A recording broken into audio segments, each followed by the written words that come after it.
So हामीसँग रहेको छ यो दुईटा केबल। यो चाहिँ नर्मल केबल हुनुभयो जुन चाहिँ हामीले डेली लाइफमा युज गरिरहेको र देखिरहेको, र यो रहेको चाहिँ एफएफसी फ्लेक्सिबल फ्ल्याट केबल। र यिनीहरूको डिफ्रेन्ट चाहिँ के हो भन्दाखेरि चाहिँ सो यो चाहिँ एकदम कम्फर्टेबल डिभाइसेसहरूमा युज हुन्छ, जहाँ चाहिँ लाइक स्पेस चाहिँ सक्दो युज गर्नुपर्ने हुन्छ।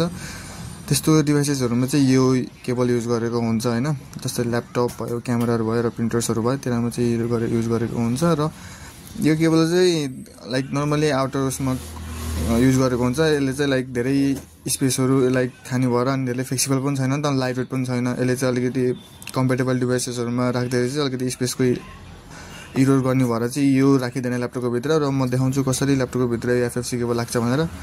So you can see here यो एउटा युएसबी रहेको छ, जुन ल्यापटपको अर्को साइड लाइक अपोजिट साइडको युएसबी पोर्टहरू रहेको छ। अब यसमा हामीले एफएफसी केबल युज गरेको छ ल्यापटप कम्पनीलाई, तर यही एफएफसीको ठाउँमा यो केबल राखेको भए यसले स्पेस पनि बढी खान्थ्यो, प्लस फ्लेक्सिबिलिटीको पनि धेरै इस्यु आउँथ्यो होइन, र कनेक्टिभिटीको पनि धेरै इस्यु आउँथ्यो। त्यसको कारणले चाहिँ हामीले यहाँ यसमा एफएफसी केबल राखेको हो, न कि यो रेगुलर मोटोवाला के भन्छ वायर।